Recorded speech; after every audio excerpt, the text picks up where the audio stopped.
ये दो चीज़ें बड़ी दिमाग में आपके क्लियर होनी चाहिए कि लूप्स कैसे काम करते हैं, कब इस्तेमाल करते हैं, और कंडीशंस कैसे काम करती हैं, कब इस्तेमाल करते हैं। मेरे ख्याल में ये आपको मुश्किल लगेगा हिस्सा, लग भी रहा होएगा, लेकिन अब ये है यही कि मतलब इसको आपने यहाँ से शुरू करते हैं। अब आज इसके एग्जांपल्स हैं बेसिकली, ठीक है। पीछे कुछ छोड़ आया हूँ। अ, नहीं, कुछ खास नहीं छोड़ के आया। कुछ खास नहीं छोड़ के आया, वो ये है कि हमने बात की थी ना कि एल्गोरिदम बनाते किस तरह, उसकी कुछ स्टैंडर्ड टेक्निक नहीं होती, वो आहिस्ता आहिस्ता वक्त के साथ साथ आप डेवलप करते हो। तो वो उसी के एक दो अप्रोचेज हैं, एक बॉटम अप अप्रोच कहते हैं, एक टॉप डाउन। तो मतलब बस वो रीडिंग कर लो, नथिंग स्पेशल। इसमें बड़ा टाइम लगेगा, तो मैं इसी को स्टार्ट करने लगा हूँ। अब इसमें ये है कि उसने तुम्हें बेसिक चार चीज़ें बता दी, इसको प्रिमिटिव्स कहते थे, ठीक है, कि वो असाइनमेंट करना क्या होता है, अ, और क्या था, फंक्शन क्या होता है, लूप क्या होता है, और कंडीशन क्या होती है। अब इनको मिला के वो कहता है कि एक्चुअली को प्रॉब्लम सॉल्व करो। तो पहला प्रॉब्लम जो है वो सीक्वेंशियल सर्च है। अब सीक्वेंशियल सर्च कहने में काफ़ी आसान है, लेकिन ये मतलब इस तरह से है कि तुम्हारे पास सामने कोई 10 नंबर पड़े हुए हैं या 100 नंबर पड़े हुए हैं तुम्हारे सामने, और उनमें से तुमने सर्च करना है कि क्या कोई खास रकम पड़ी हुई है या नहीं। ठीक है, फॉर एग्जाम्पल मैंने तुम्हें 100 नंबर दे दिए तुम्हारे सामने, और तुमने ये ढूंढना है कि क्या उसमें 55 पड़ा हुआ है या नहीं पड़ा हुआ। उसको सर्च कैसे करोगे? ठीक है, तो सीक्वेंशली सर्च करने के दो तरीके होते हैं बेसिकली। एक तो सीक्वेंशली सर्च करते हो, जिसका मतलब ये है कि हर नंबर के पास जाते हो और देखते हो कि क्या वो नंबर 55 को मैच करता है या नहीं। ठीक है, तो अब 100 नंबर्स पड़े हैं। सीक्वेंशियल सर्च बड़ा आसान होएगा कि तुम पहले नंबर के पास जाओगे और देखोगे कि क्या वो 55 है। अगर नहीं है तो अगले नंबर के पास जाओगे, देखोगे वो 55 है। और इस तरह से पूरे 100 के अंदर से गुजरोगे, सीक्वेंशली तरतीब से गुजरोगे। ये सीक्वेंशियल सर्च होता है। होता तो थोड़ा सा स्लो है, लेकिन आसान है काफी, कि मतलब बस तुमने बारी बारी हर नंबर को जाके चेक करना होता है, इससे ज्यादा काम तुम्हारा नहीं होता। अब या तो तुम्हें कहीं पे 55 मिल जाएगा, या ये होएगा कि तुम पूरे 100 के 100 नंबरों में से गुजर जाओगे और तुम्हें कहीं पे भी नहीं मिलेगा। ठीक है, ये दो रिजल्ट्स है कि या तो सर्च हो जाएगा किसी स्टेज पे, या तुम सारे नंबरों में से गुजर जाओगे और कहोगे कि यार ये तो है ही नहीं, ये नंबर तो पड़ा ही नहीं हुआ। तो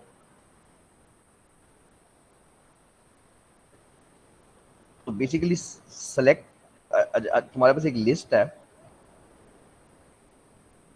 एक लिस्ट ऑफ नंबर्स है। ठीक है, वही 100 नंबर्स तुम्हारे पास एक लिस्ट के अंदर पड़े हुए हैं। Select the first entry as a test entry. ठीक है, तुमने पहले उसमें से समझो तुमने पहला नंबर उठा लिया, उसको तुमने टेस्ट एंट्री कहा है। वंस अगेन तुमने पहला नंबर उठा लिया लिस्ट में से, और उसका नाम तुमने रख दिया टेस्ट एंट्री।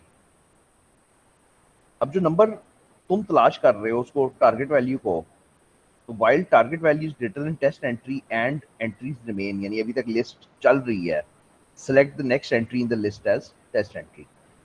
अब वो जो हमने बात की है ना कि तो आप 100 नंबर हैं और तुम बारी बारी एक एक नंबर के पास जा रहे हो, उसको अगर आप इसमें सुडो कोड में लिखोगे तो वो इस तरीके से लिखोगे। मैं भी प्रॉपर तुम्हें करवाता हूँ। अच्छा, अब हमने बात क्या की है, हमने कहा है कि अगर हमारी वैल्यू उस वैल्यू को मैच कर गई, यानी तुम पहली रकम के पास जाओगे, तुम देखोगे कि क्या वो दोनों बराबर है, 55 ही है क्या वो। अगर वो वाकई 55 है तो बस काम खत्म हो गया ना तुम्हारा, तुम्हें चीज मिल गई, सर्च जो है तुम्हारी सक्सेसफुल है। ठीक है, लेकिन अगर नहीं मिली तो सर्च फेलियर हो गई। अब इसका प्रॉपर तरीका देखो कि इसको करते किस तरह है। ये एल्गोरिथम्स लिखते हैं हम एक फंक्शन के अंदर, तो एल्गोरिथम का नाम जो मर्जी रख लो, उसने रखा है सर्च। ठीक है, और ये डेफ तुम्हें कल से याद होएगा डिफाइन के लिए था, जो एक फंक्शन को डिफाइन करता था। तो हमने सर्च का एक फंक्शन लिखा है। ब्रैकेट में ये जो दो चीजें लिखी हुई हैं, ये फंक्शन की इनपुट होती है, यानी ये हम फंक्शन को प्रोवाइड कर रहे होते हैं। तो एक तो हम वो लिस्ट प्रोवाइड कर रहे हैं जिसमें 100 नंबर हैं, और एक हम वो टारगेट वैल्यू प्रोवाइड कर रहे हैं जो उसने तलाश करनी है, जो मैं तुम्हें 55 कह रहा हूँ कि हमारे केस में हम एग्जाम्पल के तौर पे 55 ले रहे हैं। अच्छा, अब इफ लिस्ट इज एम्प्टी, ये भी अजीब ही है लेकिन चलो बहरहाल, वो कह रहा है कि तुम्हारे पास एक 100 नंबर्स की लिस्ट है जिसमें से तुम एक टारगेट तलाश करना चाह रहे हो, तो अगर तो लिस्ट खाली है, लिस्ट है ही नहीं, तो फिर जाहिर सी बात है तुम सर्च किधर करोगे, सर्च तो नहीं हो सकता, तो फिर तुम कहोगे कि सर्च इज अ फेलियर, इसको जरा इग्नोर कर दो। एक्चुअली इस वाले हिस्से को हम कॉन्सेंट्रेट करेंगे। Select the first entry in the list to be the test entry. तुमने लिस्ट का पहला नंबर उठाया है, उसका नाम टेस्ट एंट्री रख दिया। अब वाइल्ड जो वैल्यू तुम तलाश कर रहे हो वो टेस्ट एंट्री से बड़ी रहती है, ये मेरी समझ से बाहर है वैसे ये बात, लेकिन चलो ये होना ही नहीं चाहिए। बस ये होना चाहिए कि वाइल अभी लिस्ट में एंट्रियां पड़ी हैं। वाइल क्या करता था भाई, एक लूप था जो रिपीट करता था अपने आप को, ठीक है। तो हम ये कह रहे हैं कि जब तक लिस्ट चल रही है, जब तक उसके अंदर एंट्रियां पड़ी नहीं है, लिस्ट चल रही है, तब तक चलते जाओ। करना क्या है, तुमने पहली एंट्री उठानी है और उसको चेक कर देना है कि क्या वो मैच करती है या नहीं करती। दैट्स इट, इससे ज्यादा काम नहीं है।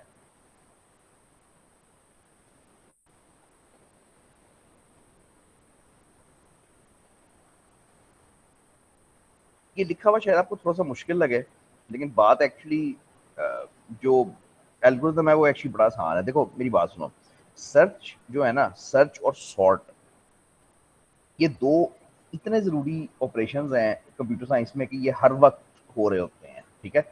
तुम हर वक्त चीज़ें तरतीब से चाह रहे होते हो, जब भी कोई डेटा तुम चाहते हो कि नज़र आए तुम्हें, वो तरतीब से नज़र आए, लिस्ट में नज़र आए। और सर्च भी तुम जानते ही हो कि कितना ज़्यादा तुम करते हो कंप्यूटर्स के अंदर। तो ये दो बड़े ही बुनियादी ऑपरेशन होते हैं। सर्च दो तरीकों से चल सकती है, एक सीक्वेंशली और एक बाइनरी। मेरा नहीं ख्याल कि बाइनरी सर्च तुम्हारे कोर्स में होएगी, वो थोड़ी मुश्किल है, लेकिन सीक्वेंशियल सर्च काफ़ी आसान है, ठीक है। तुम्हें किसी की एक तुम किसी भी गली में जाते हो और वहां पे तुम्हें पता है कि तुम बंदे को तलाश कर रहे हो, तो सीक्वेंशियल सर्च सिंपली ये है कि पहले दरवाजे पे खटखटाओ, देखो वहां रहता है, नहीं दूसरे पे खटखटाओ, नहीं तीसरे पे खटखटाओ। तो बारी बारी ये काम तुम करते जाते हो। अब जारी बात है इसमें रेपिटेशन हो रही है, तुम बार बार दरवाजे खटखटा रहे हो, तो वो जो रेपिटेशन वाला चक्कर है वो वाइल लूप है। और डेफिनेटली इसके अंदर कंपेयर भी हो रहा है। तुम ये चेक कर रहे हो कि जिस बंदे को तुम ढूंढ रहे हो वो उधर है या नहीं है, यानी वो जो घर तुम्हें मिला है, क्या वो टारगेट वैल्यू के इक्वल है, तुम्हें मतलब वो मैच करता है या नहीं करता। ये सीक्वेंशियल सर्च है, ठीक है। अच्छा, लूप कंट्रोल हमने काफी डिटेल में कल कर लिया था। अगर कोई इसमें कोई प्रॉब्लम नहीं है तो इसमें क्या ये दोबारा क्यों करवा रहा है, आई डोंट नो ये दोबारा क्यों करवा रहा है ये, मतलब ये क्लियर है ना आपको लूप कंट्रोल, जारी बात है क्लियर कि वाइल के आगे कंडीशन, उसके आगे कोई स्टेटमेंट्स जो आप एग्जीक्यूट करना चाहते हो, फिर वो चलता किस तरह है कि पहले कंडीशन चेक करता है, फिर बॉडी एग्जीक्यूट करता है, फिर कंडीशन चेक करता है, फिर बॉडी बॉडी एग्जीक्यूट करता है। ये वो बातें हैं जो हमने कल की थी, ठीक है। अच्छा जी, अ, अगला एग्जाम्पल, फॉर एग्जाम्पल इससे आपको क्या समझ आती है।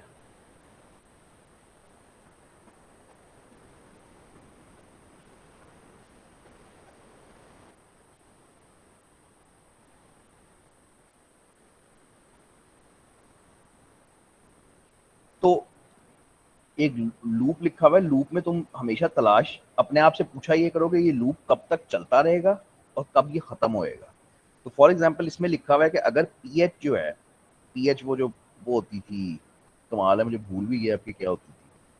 तो खैर जब पीएच जो है अगर वो 4 से बड़ी है, तब तक ये लूप चलता रहेगा। लूप कर क्या रहा है, उसके आगे ये कोलन का निशान लगा हुआ है और आगे लिखा हुआ है add drop of sulphuric acid.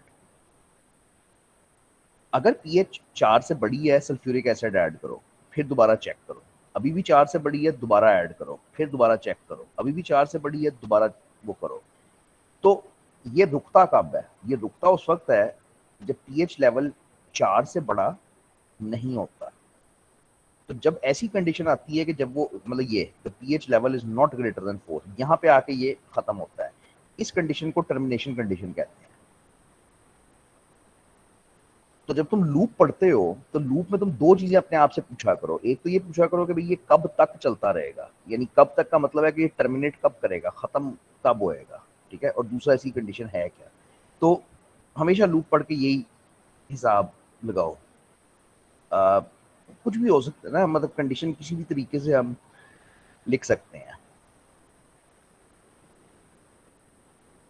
पढ़ लेना वही बात इसी तरीके से कह रहा है कि मतलब लूप्स ऐसे चलते हैं कि आप किसी चीज़ को इनिशियलाइज करते हो, कोई एक इनिशियल वैल्यू देते हो, फिर उसकी कंडीशन होती है, उसको चेक करते हो और फिर उसको चेंज करते हो। मैं तुम्हें खुद एग्जांपल करवा देता हूँ। हाँ, मैं खुद एक एग्जांपल करवा पहले मैं खुद एक एग्जांपल करवाता हूँ तुम्हें, वरना ये थोड़ा सा मुश्किल है। तो मेरा एग्जांपल सिंपल है कि तुमने गिनती प्रिंट करनी है 1 से 100 तक। प्रिंट काउंटिंग फ्रॉम 1 to 100, ठीक है। अच्छा, अब सूडो कोड की शक्ल में ये कुछ इस तरह से होएगा कि मैं कहूँगा कि डेफ काउंटिंग का फंक्शन है मेरा, ठीक है। और मेरा नहीं ख्याल मैंने इसको कुछ भी देना है, तो बस मैं इसको इस तरह से लिख लूंगा। अच्छा, अब मैं कोई भी एक वेरिएबल ले लेता हूँ जिसकी वैल्यू मैं कर देता हूँ 1। मैंने एक्स कोई भी चीज़ ले ली है जिसकी क्योंकि मैंने 1 से 100 तक जाना है ना, तो मुझे मैं 1 से स्टार्ट कर लेता हूँ, ठीक है। अच्छा, अब मैं एक लूप बनाता हूँ वाइल, और उस लूप के अंदर कहता हूँ कि प्रिंट एक्स। मैंने एक्स की वैल्यू 1 की और मैंने उसको प्रिंट कर लिया। पहले तो ये हिसाब लगाओ कि वाइल के अंदर टर्मिनेटिंग कंडीशन क्या है, उसके अंदर हम क्या ऐसा लिखेंगे कि वो, हमने कहाँ तक जाना है, हमने 100 तक जाना है, हम यहाँ पे क्या ऐसा लिखेंगे वो 100 तक जाए।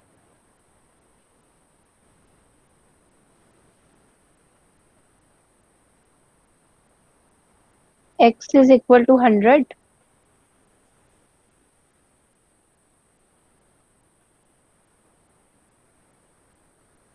तो नहीं है तो नहीं खैर, लेकिन मैं चाह रहा हूँ कि आपको खुद पता लगे कि क्यों नहीं है। तो वो इसलिए देखोगे आप, जब एक्स की वैल्यू शुरू में 1 है, पहली दफा 1 हो गई, वेरी गुड। अब आके इधर फैसला करोगे क्या ये सच लिखा हुआ है या झूठ लिखा हुआ है। एक्स इक्वल टू 100, तो ये तो फॉल्स लिखा हुआ है। तो कल भी किसी ने पूछा था कि अगर फर्स्ट टाइम ही फॉल्स हो जाए तो क्या होएगा, उसका होएगा ये कि वो लूप आपका चलेगा ही नहीं, बस खत्म हो गया। तो फर्स्ट टाइम ही आपकी कंडीशन फॉल्स हो गई है, तो नहीं, थोड़ा सा डिफरेंट। एक्स इक्वल टू 100 नहीं,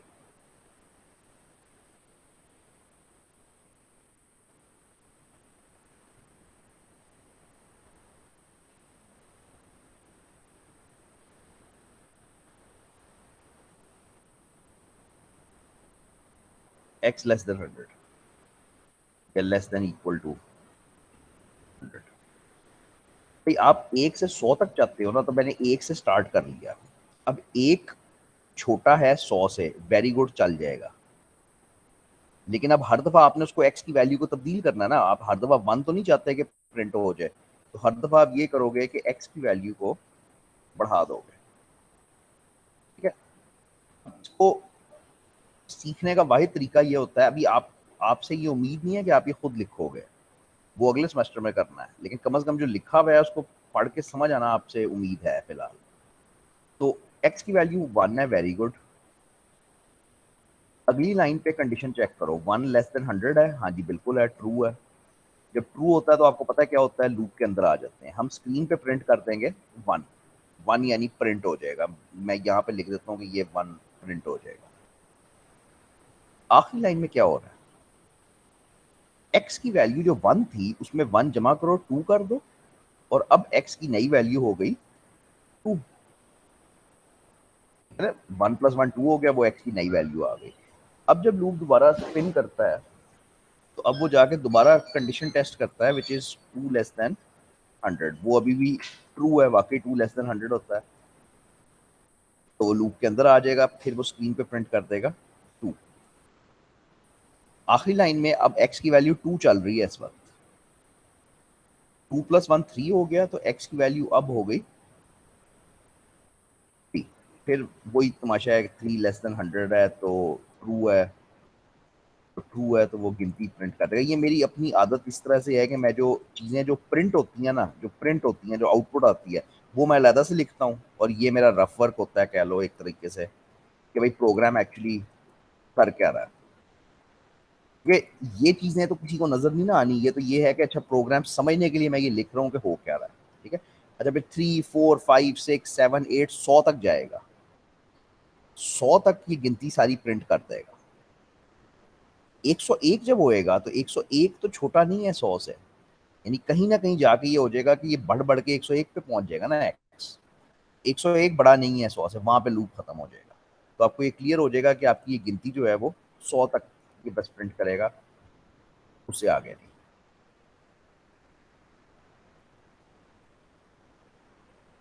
अब मेरे बस में हो तो मैं इस पे को पूरे 1 2 दिन लगाऊं, क्योंकि ये समझ तब आता है, ये जल्दी में नहीं समझ आ सकता। तो लेकिन फिलहाल अगेन फिलहाल नहीं चाहिए, अगले सेमेस्टर में लगाओगे 2 दिन यार, दो नहीं मतलब 3 4 क्लासेस लगाओगे, जिसमें एग्जाम्पल्स कर करके बंदे को समझ आता है। अब ये देता है सीधा सीधा मुश्किल मुश्किल एग्जाम्पल, ठीक है। ये कहता है कि right pseudo code for finding maximum value from a list.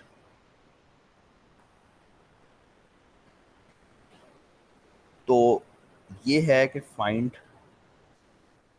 Maximum value in a list. इसमें ये है कि तुम्हारे पास गिवन जो है वो एक लिस्ट ऑफ नंबर्स होएगी, है। तो तुम्हारे पास गिवन जो है वो एक लिस्ट ऑफ नंबर्स होएगी। मैं इसी को आसान करने के लिए उठा लेता हूँ। तो एक लिस्ट ऑफ नंबर्स है जो तुम्हारे पास पड़ी हुई है। इतनी आसान सी बात है कि कोई तुमसे पूछे कि यार इसमें से मैक्सिमम कैसे निकालते हैं, 1 सेकंड में कोई भी निकाल के दे देगा। तो मैं मैक्सिमम निकालने को नहीं कह रहा, मैं तुम्हें कह रहा हूँ कि एक एल्गोरिथम लिखो, स्टेप्स लिखो, सूडो कोड लिखो, एक तरीका बताओ मुझे कि मैक्सिमम निकलता कैसे है। अगेन इसको देख के बड़े आराम से हम कह देंगे यार 999 मैक्सिमम है, चलो सिंपल सी बात है। लेकिन अगर मैं आपको नंबर्स दे दूं जो कोई पता नहीं 10 लाख नंबर्स हो, ये लिस्ट हो जिसमें 10 लाख नंबर्स हो, तो फिर देख के तो नहीं कर सकते, देख के तो नहीं आपको पता चलेगा कि सबसे बड़ा कौन सा है। 10 लाख तो खत्म ही नहीं होंगे, वो 2 किलोमीटर तक जाएंगे। तो एक दफा में उसको देख के आप नहीं उसको ये निकाल सकोगे। आपको एक मैकेनिज्म चाहिए, आपको एक तरीका चाहिए कि मैक्सिमम नंबर्स कैसे निकलते हैं। थोड़ी सी आदत डाला करो। अब जब कंप्यूटर साइंस में कोई नई चीज तुम्हें मिले ना, कोई नया प्रॉब्लम मिले या कोई ऐसी चीज मिले जो तुमने कभी भी ना देखी हो, तो उसको गूगल पे लेके जाया करो, और गूगल से जाके ये सीखने की कोशिश किया करो कि भाई ये काम होता कैसे है। यानी तुम सिर्फ एल्गोरिथम सीखने की कोशिश किया करो, तरीका सीखने की कोशिश किया करो, ठीक है। फॉर एग्जाम्पल अब मैं अगर मैं इसी की बात करूं, ये तुम्हें आगे बहुत हेल्प करेगी बात। तो अगर मैं कहूँ कि algorithm to find maximum number in an array, अरे अरे ऑफ नंबर्स, ठीक है। तो ये एल्गोरिथम यकीन करो लिखा हुआ आ गया, ठीक है। तुम्हारा काम ये होता है कि तुम इसको पढ़ो, समझो, हिसाब लगाओगे क्या ये ठीक है या नहीं। गूगल भी हमेशा ठीक नहीं होता, मतलब मैंने मेरे और आपके जैसे बंदों ने ही बनाया हुआ है। तो you need to work out कि वो ठीक है या नहीं। अच्छा अब मैं आपको मौका देता हूँ 1 2 मिनट के, नहीं 1 2 मिनट नहीं, ज्यादा ले लो, 2 4 5 मिनट ले लो। गूगल भी है ना आपके पास, चलो किताब से ना देखना, गूगल से देखो, ढूंढो, और मुझे अपने अल्फाज में ये समझाओ कि एक लिस्ट में से मैक्सिमम नंबर कैसे निकालते हैं। लो जरा 2 4 मिनट, ठीक है, ज्यादा नहीं बस, लेकिन ट्राई करो।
भाई अगर तुम देख रहे हो तो ठीक है, वरना बताओ मैं करता हूँ।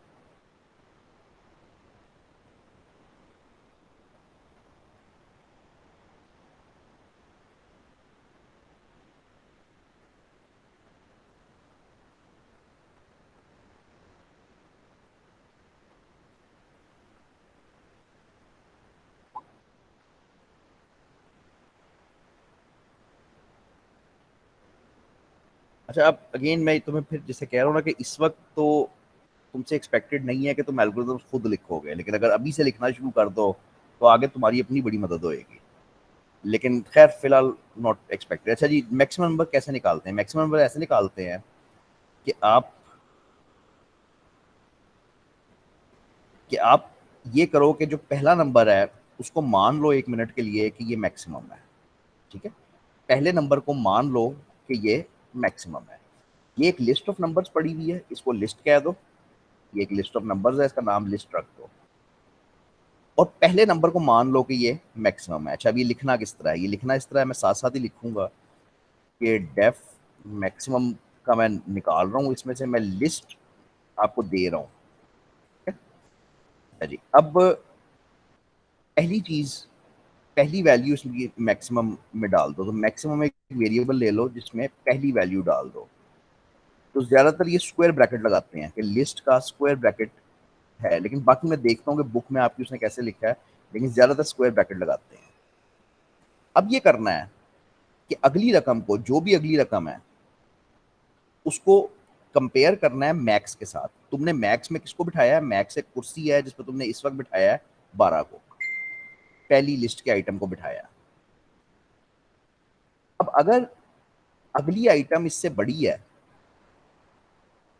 लिखना कैसे है? अगर अगली आइटम यानी लिस्ट की अगली आइटम, मैं आई वाली कह दूं, इसको आई वाली कहना पड़ेगा ना, तो हम इधर आई को 2 कर देते हैं। सॉरी, हाँ, आई को 2 कर देते हैं क्योंकि हमने सेकंड से स्टार्ट करना है ना, फर्स्ट तो हो गया। तो इधर अगर लिस्ट की आई वाली आइटम बड़ी है मैक्स से, तो हम मैक्स को अपडेट कर देंगे। Max will be equal to list की अगली वाली आइटम। असल लिखना मुश्किल है मुझे लग रहा है। तो पहली रकम को आपने बिठाया मैक्स पे, इधर ये कुर्सी है मैक्स की, मुअज़्ज़ज़ कुर्सी है जिसपे आपने बिठाया है 12 को। वेरी गुड, खत्म हो गई बात। अगली रकम को चेक करो, क्या वो बड़ी है कुर्सी से? हाँ बड़ी है, तो इसको उठाओ, लात मारो, अब अगली को बिठा लो। अगली बड़ी है ना। अच्छा, फिर उससे अगली को चेक करो कुर्सी के साथ। हाँ, अब 229 ज्यादा मुअज़्ज़ज़ है, तो ये आ गई। यहाँ पे अब इंटरेस्टिंग है, कुर्सी के ऊपर बैठा हुआ है 299, अगली रकम आई है 38। अब 38 तो इससे बड़ी नहीं है, तो ये यहीं बैठा रहेगा।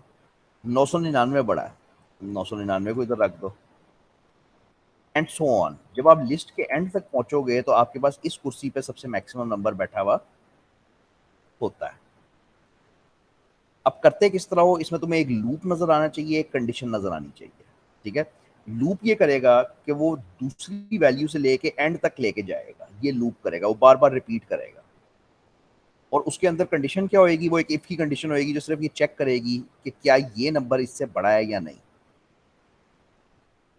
जब सर्च कर रहे थे तब भी तो यही किया था, लूप ये करता था कि आपको गली के पहले घर से लेके गली के आखिरी घर तक लेके जाता था, या लिस्ट की पहली वैल्यू से लिस्ट की आखिरी वैल्यू तक लेके जाता, ये लूप करता था। और उस लूप के अंदर आप ये चेक करते थे कि क्या दोनों चीजें बराबर हैं या नहीं, क्योंकि उसमें आप ढूंढ रहे थे ना, आपको बराबरी चाहिए थी। इसमें आपको मैक्सिमम चाहिए, तो इसमें आप ये ढूंढते हो कि क्या फलाना नंबर मेरे नंबर से बड़ा है या नहीं है। एल्गोरिदम ये है। यहाँ से नहीं समझ आता, मेरी नहीं समझ आती, तो यकीन करो बिल्कुल घिसा पिटा एल्गोरिदम है, गूगल खोलो भरा पड़ा होएगा।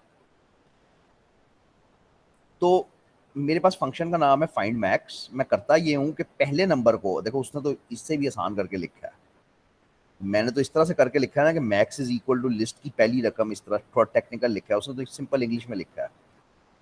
तो मैक्स वो कुर्सी है जिसपे तुमने पहली रकम को बिठा दिया। ठीक है, अब अगली रकम पकड़ो, सेकंड पकड़ो, उसका नाम रख दो करंट। सेकंड रकम का नाम उसने रख दिया करंट। लूप ये चलाया है कि while elements exist in the list, यानी जब तक लिस्ट चल रही है।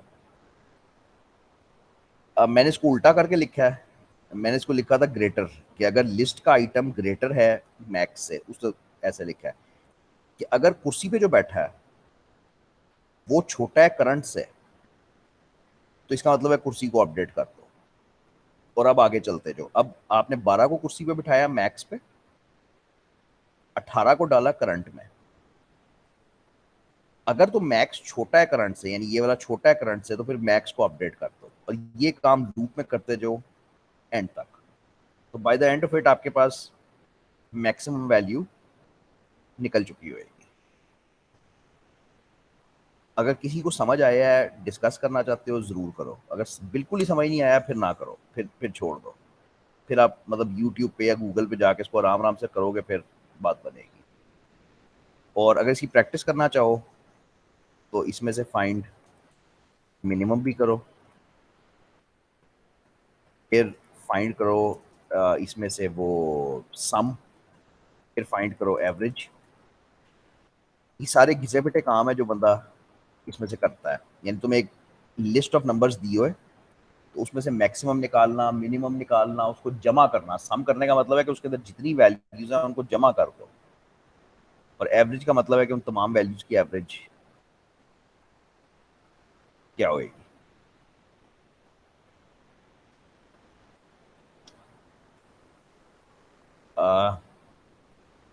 अगला एग्जाम्पल, और मेरा ख्याल है ये आखिरी होएगा, वो मैं कह रहा था कि सम कर लो, लेकिन उससे सम नहीं करवाया, उसने फैक्टोरियल करवाया। वो बिल्कुल ही मिलता जुलता है।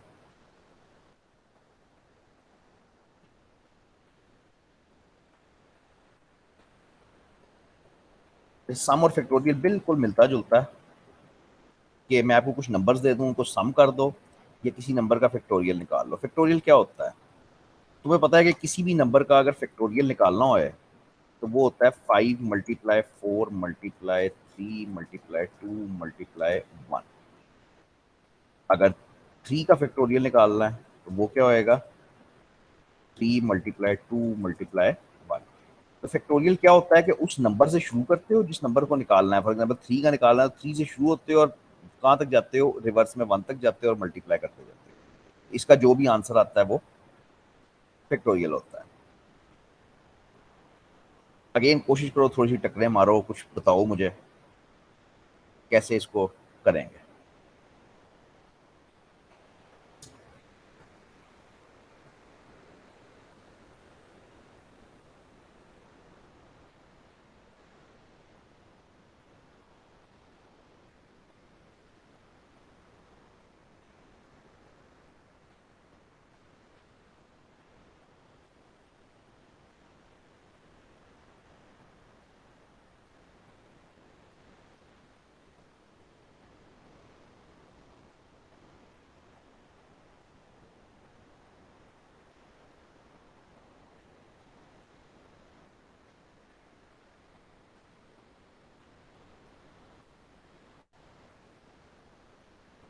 अच्छा जी, तो हम एक नंबर लेंगे जिसका हमने फैक्टोरियल निकालना है। फॉर एग्जांपल उसको x कह दो, कि हम x इज इक्वल टू 5 का फैक्टोरियल निकाल रहे हैं। अब मैं आपसे ये चाहता था कि आपका दिमाग इस तरह से चले कि आपको एल्गोरिथम्स बनाने में 4 चीज़ें का पता है, सिर्फ सिर्फ 4 चीज़ें आपको पता है कि कैसे यूज़ करते हैं। असाइनमेंट, कंडीशन, इफ और वाइल, यानी लूप। तो इधर आपको एक लूप नजर आना चाहिए था। लूप कहाँ से कहाँ तक चलता है? लूप चलता है, इस केस में चलता है 1 से लेके 5 तक, इस केस में चलता है 1 से लेके 3 तक। तो जिस नंबर का फैक्टोरियल निकाल रहे हो उसको अगर x का है, तो आपका लूप जो होएगा वो जाएगा 1 से 5 तक। तो लूप की कंडीशन क्या बनेगी? While x is greater than equal to 1। मैं एक और वेरिएबल लूंगा जिसको मैं कह दूंगा कि ये मेरा फैक्टोरियल फैक्टोरियल होएगा, उसको f कह दो, उसके अंदर 1 डाल दो। कहीं कहानी कहीं से शुरू तो करनी है ना, तो मैंने f फैक्टोरियल का वेरिएबल ले लिया जिसको मैंने 1 कह दिया। अच्छा, while x is greater then 1, x 5 है, मैंने उसको कहा वाइल ग्रेटर देन 1। अच्छा, अब करना क्या है? f is equal to f multiply x। और हर दफा एक्स की वैल्यू को एक कम कर देना है। ऐसी बात तो इतनी सी है बस। तो इस एल्गोरिथम में हो क्या रहा है, अगर मैं कहूँ कि बस ये मेरा एल्गोरिथम है, मेरा ख्याल है ये बिल्कुल ठीक है, तो लेकिन मुझे पता नहीं, मैं लिख के देखूंगा उसी तरह। तो एक्स की वैल्यू है 5, एफ की वैल्यू है 1। अब कंडीशन चेक करो, एक्स ग्रेटर देन 1। फाइव वाकई ग्रेटर देन 1 है, बिल्कुल ठीक है, ये ट्रू है, तो ये लूप के अंदर आ जाएगा, यहाँ पे आ जाएगा। यहाँ पे लिखा हुआ है कि जो एफ की वैल्यू है, एफ की क्या वैल्यू है, पहले 1 है, फिर मल्टीप्लाई बाय एक्स, एक्स की क्या वैल्यू है 5, ये हो गया।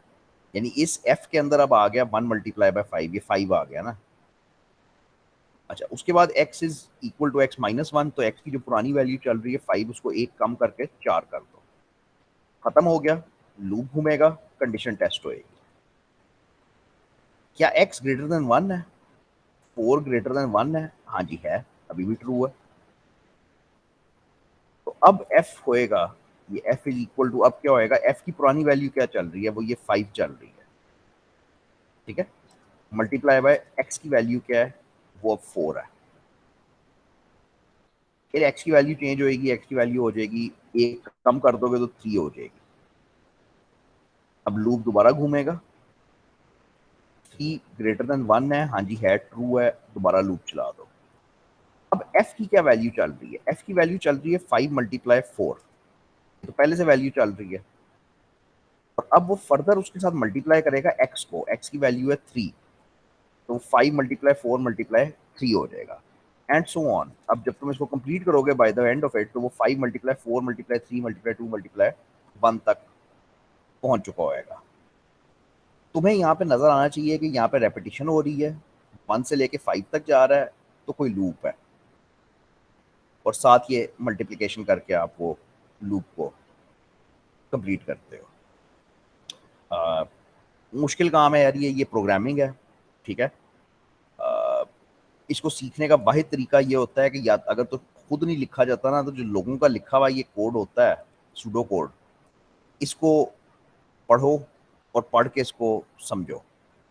लिखा ही नहीं इसने, ये लिखा हुआ है ना, ठीक है। अगेन मैं अब इसके अंदर नहीं जाऊंगा, इसने वो लॉजिक उल्टी है, इसने ये प्लस करके गया है, मैं माइनस करके आया हूँ, मतलब ये 1 से लेके 5 तक गया है, मैं 5 से लेके 1 तक आया हूँ।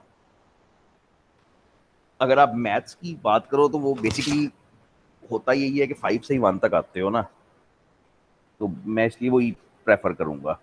अच्छा, ये आगे इसने समझाया हुआ है कि फर्स्ट टाइम चलाते हो तो क्या होता है, सेकंड टाइम चलाते हो तो क्या होता है, थर्ड टाइम चलाते हो तो क्या होता है, और इसको सीखने का वाहिद तरीका भी यही होता है कि ये एल्गोरिथम लिखो, और कागज पे बैठ के ये खोल के सारा कुछ लिखो कि हर आइट्रेशन में, हर रेपिटेशन में एक्चुअली हो क्या रहा है।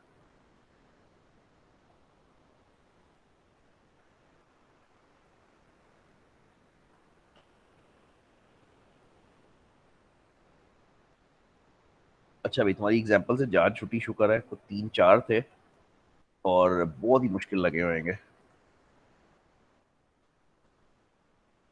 जिसको आता भी है ना, जिसको समझ आता भी है, वो परफेक्शन की तरफ जाए फिर। अगर आपको लगता है कि आपको समझ आता है, चीज़ें थोड़ी सी पहले से आती थी, थोड़ी सी अब आ गई है, तो फिर परफेक्शन की तरफ जाओ। परफेक्शन मीन्स कि आपके एल्गोरिथम में कोई हल्की सी भी गलती नहीं होनी चाहिए। और जिसको आता ही नहीं है, बिल्कुल ही पहली दफ़ा कर रहा है, वो बस टकरे मारे जितनी ज़्यादा मार सकता है। इस वक्त कोई प्रॉब्लम नहीं है, अगले सेमेस्टर में ये प्रॉब्लम बन जाएगी, उस वक्त आपको ये फिर करना लाजमी आना चाहिए होगा। प्री टेस्ट पोस्ट टेस्ट के दो लफ्ज हैं, छोटे से लफ्ज हैं। ये अ, जो आपका लूप है, loops are always checking condition. Agreed, कल भी हमने बात की थी, कंडीशन एक ऐसी चीज होती है जो ट्रू या फॉल्स होती है, और वो सारा कुछ, ये कंडीशन जो है ना, इसको या इस लूप को या इस पूरे फिक्रे को, ही मुझे नहीं पता, आप कह सकते हो कि या तो ये प्री टेस्ट है या ये पोस्ट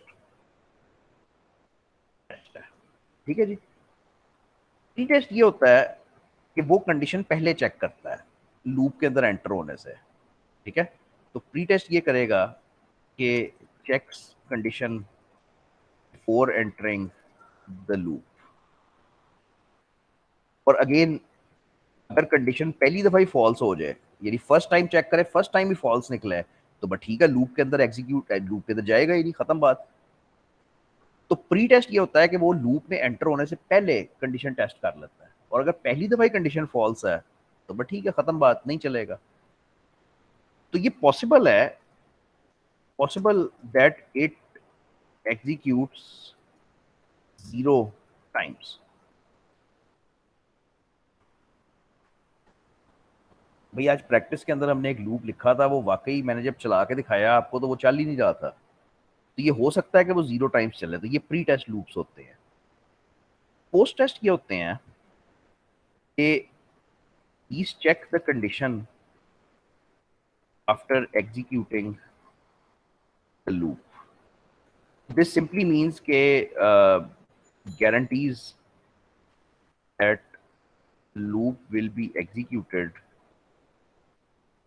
at least 1 time.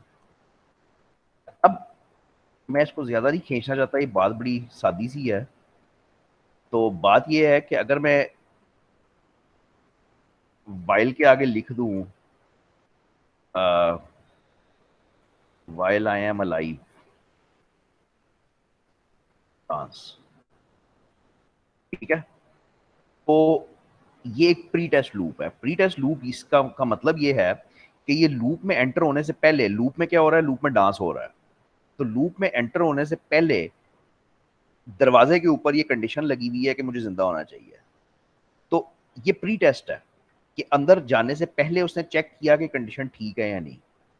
अगर पहली दफा ही कंडीशन गलत है, मैं जिंदा ही नहीं हूं, तो ये तो चलेगा ही नहीं, ये एक दफा भी नहीं चलेगा। ठीक है। पोस्ट टेस्ट इसी काम को कैसे करेगा?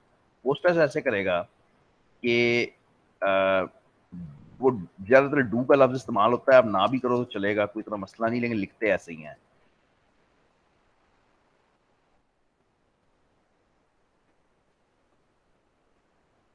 लिखते ज्यादातर ऐसे ही हैं, लेकिन आप, मैं भी बुक में देखता हूँ आपकी कैसे लिखा हुआ है।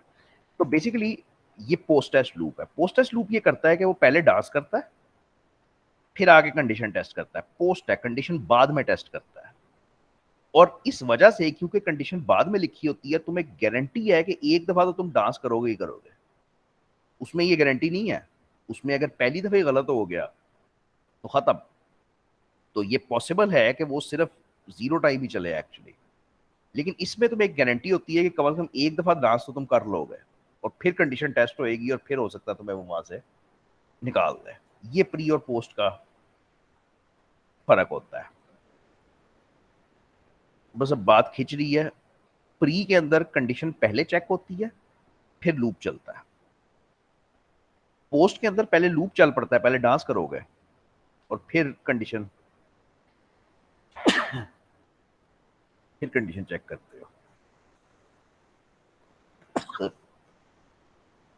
अगर एग्जांपल्स हुए तो जरूर कराता हूं, नहीं एग्जांपल्स नहीं है।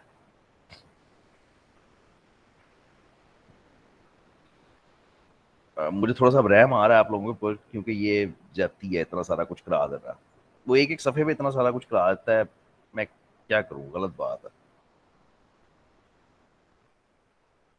ये काफी मुश्किल कॉन्सेप्ट है। ये कॉन्सेप्ट इतना मुश्किल नहीं है एक्चुअली, कोड कोड काफी मुश्किल है। तो एज लॉन्ग एज कोड ना करवाए तब तक ठीक है, तब कोई इतना मसला नहीं है।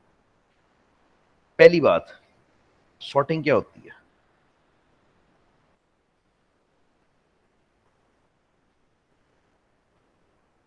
आम जिंदगी में भी उसका वही मतलब है जो कंप्यूटर साइंस में मतलब है। तो सॉर्टिंग का मतलब क्या होता है? अरेंजिंग थिंग्स, तरतीब लगाना। ठीक है, अरेंजिंग थिंग्स इन ऑर्डर, और ये या असेंडिंग ऑर्डर में होती है या डिसेंडिंग ऑर्डर में। ठीक है, तरतीब लगाना, तो बस 10 नंबर पड़े हैं, उनको तरतीब से लिखना, ये सॉर्टिंग होती है। सॉर्टिंग करने के 25 एल्गोरिथम्स एग्जिस्ट करते हैं। देयर आर मेनी वेज या एल्गोरिथम्स टू सॉर्ट। ठीक है, उनमें से एक इंसर्शन सॉर्ट कहलाता है। सॉर्टिंग करने के बहुत सारे तरीके हैं, लेकिन पहला वो तुम्हें दिखा रहा है जिसको इंसर्शन सॉर्ट कहते हैं। यार हद हो गई। अच्छा अब चलो, इंसर्शन सॉर्ट ज्यादातर जिन जो ताश खेलते हैं ना, ताश के पत्ते जो खेलते हैं उनको इंसर्शन, वो लोग इंसर्शन सॉर्ट करते हैं। वो ताश के पत्ते जैसे जैसे उठाते जाते हैं वो अपने हाथ में पत्तों को तरतीब में रखते हैं। यानी वो पहले बड़ा नंबर होता है, फिर छोटा होता है, फिर छोटा होता है, फिर छोटा होता है, ताकि वो जल्दी से नंबर तलाश कर सके। ठीक है। अच्छा, अब मेरे पास ये एक लिस्ट है, Fred, Alex, Diana, Byron, Carol, ये 5 नाम लिखे हुए हैं। मुझे इनको सॉर्ट करना है। तो इंसर्शन सॉर्ट कैसे चलती है बस जरा सुनना। पहली 2 रकमों को सॉर्ट कर दो।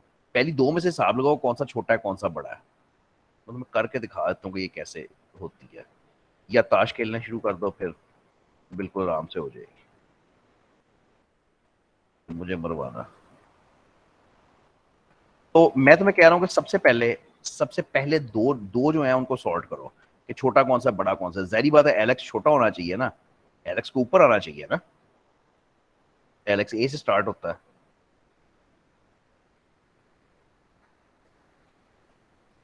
ठीक है, और फ्रेड को नीचे आना चाहिए। एग्रीड। ठीक है, ये मैंने पहली सॉर्टिंग, मैंने सॉर्टिंग क्या की है, सिर्फ पहले 2 नंबरों को सॉर्ट कर लिया। अब मैं इसको कह सकता हूँ कि इतना हिस्सा मेरे पास अरे का सॉर्टेड पड़ा हुआ है। अच्छा, अब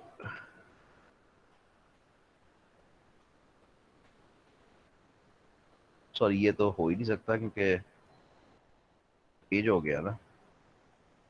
अब तो भाई लिस्ट ये बन गई है ना। अच्छा, अब करना ये है कि पहली 2 के अंदर तीसरे को सॉर्ट करना है। यानी अब मैं दिखाता हूँ ये कैसे चलता है। तो अब हम ये कहते हैं कि पहले 2 तो सॉर्टेड है, हमें पता है। अब ये करना है कि तीसरा ताश का पत्ता पकड़ना है, ये डायना पकड़नी है और इनको इसको फिट करना है इधर सॉर्टेड लिस्ट के अंदर। अब सॉर्टेड लिस्ट के अंदर डायना किधर जाएगी, जारी बात है दरमियान में जाएगी। ए छोटा है, फिर डी है और फिर एफ है। ठीक है, तो हम ये करेंगे कि हम फ्रेड और डायना को स्वैप कर देंगे। फ्रेड बाद में चला जाएगा और डायना पहले आ जाती है।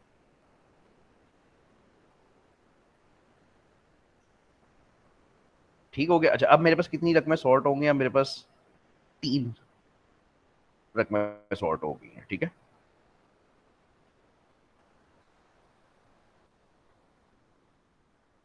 अब कॉन्सेप्ट ये है कि मेरे पास 3 सॉर्ट हो चुकी हैं। अब आगे समझ आना चाहिए मैं क्या करूंगा। अब मैं चौथा ताश का पत्ता पकड़ूंगा, ये बायरन पकड़ूंगा और इसको उस लिस्ट के अंदर फिट करूंगा। तो जारी बात है वो ए के बाद आएगा। और ये कभी ताश खेलते हुए देखो किसी को, तो वो ऐसे ही कर रहा होता है कि वो एक पत्ता उठा के उसको फिट कर रहा होता है अपने एग्जिस्टिंग पत्तों के अंदर। तो वेरी गुड, अब मेरे पास 4 रकमें सॉर्ट हो गई हैं और जो आखिरी वो है उसमें मैं आखिरी को सॉर्ट कर लूंगा। ठीक है, अब मेरे पास 4 सॉर्ट हो चुकी हैं, अब ये आखिरी होएगा। तो अब मेरे पास आखिरी मैंने कैरल पकड़ना है और उसको इधर फिट करना है। तो मैं उसको, अच्छा इसका कोड काफ़ी कॉम्प्लिकेटेड होता है तो अगले सेमेस्टर में है। मैं इसीलिए कह रहा था कि अगर ये इसने करवाया तो फिर ज्यादती है। तो ये मेरी लिस्ट एंड पे सॉर्ट हुई होती है।